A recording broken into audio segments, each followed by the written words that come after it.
Okay, well I'm down with the 100 ton gun. This is the Napier of Magdalena battery. Just want to do a bit of filming inside. It's the largest muzzle loading cannon in the world. It's a rifled muzzle loader. We'll go take a closer look at it.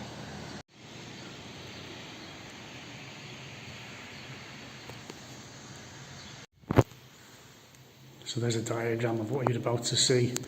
It's this enormous rifled muzzle loader. That's what RML stands for. 17.72 inch caliber, installed in 1883. Look at the size of that. Okay, so I'm guessing this is the bullet. I don't think bullet's the right word, is it? Projectile. Now I like that. That's a 303 Bren gun from World War II. When I was in the army, we had the gun converted to 7.62 NATO, but it was the same gun. So that was my personal weapon when I was in the military. But a bit of a newer version of it, obviously. Now that says to the battery that way. And up there it says to the loading chamber. Because if we look on this diagram here, you have to tilt the gun one way to ramrod it and load the explosives and things, and tilt it the other way to put the shell in, and then it took a while to fire, that's for sure. It says mind your head. Squeezing through this little hole. Right, that is the ramrod. Goes right back down there. So the gun barrel would have come up to that hole there. And I guess the powder came up from down below. Making this up as I go along, I'm pretty sure I'm right. So there's the gun out there. And it would have had to swivel up to this point to get the charge and the ramrod shoved down the barrel. And we're in a concrete bunker here by the looks of it. There is another gun like this that's in Malta. It's the only other one I know of in the world. Okay, so I'm back at the Bren gun position. I'm walking to the battery.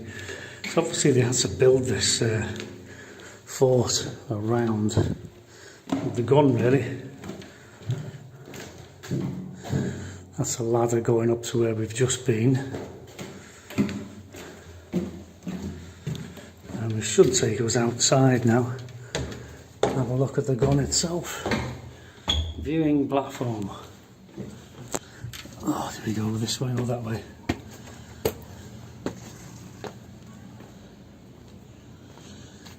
Wow.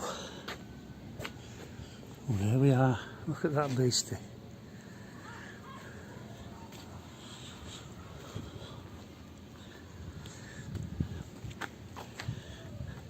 Now this is one of the last of the rifled muzzle loaders.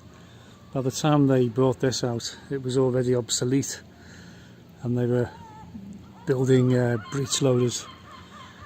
So where we were looking at the loading room would have been over here.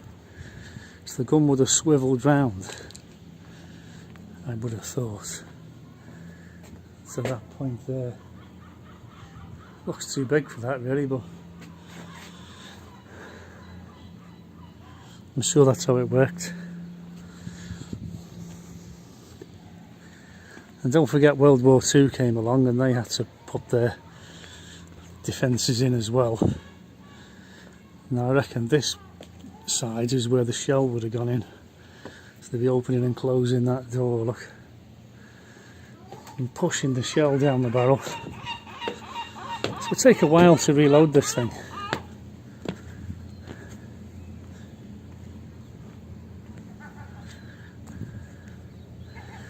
You can actually see the rifling on the inside of the barrel. Rifled muzzle loader. Look at the size of that.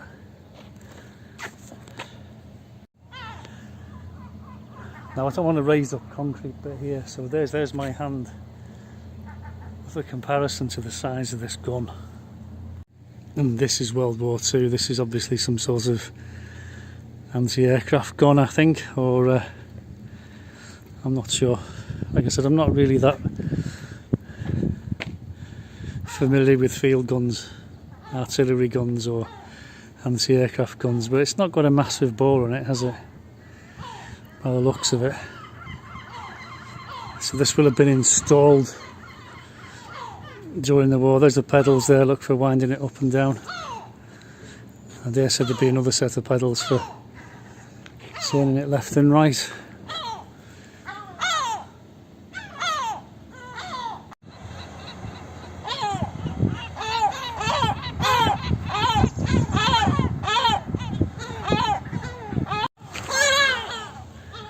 Getting bombed by seagulls here.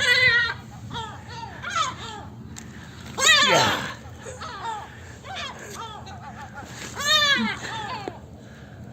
Yeah, the gulls taking umbrage to my presence, and they swoop you. So I was waving my crash helmet in the air, trying to smash it in my beak. Don't like seagulls. But what an interesting place. The 100-ton gun. It was obsolete, like I say, by the time they put it in. But they'd sold the Italians a few guns already, so they didn't want to be outranged. So they put these in, and I don't think they ever fired them in vain. There was two. One up by the Alameda Gardens where the fire station is now. In fact, this gun was there. And the other gun's here. And they did load this gun up and fire it, and it cracked.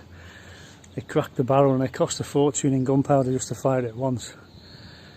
And so they got rid of it, brought this one down from the Alameda Gardens, from the Victoria battery, where they were building the fire station. Put this one here, and don't think they've ever fired it since. Well, there you go. The 100-ton gun in Gibraltar. And that's nice, isn't it? It's got a coffin on the top. I'm not sure about the coffin, but I like the gun.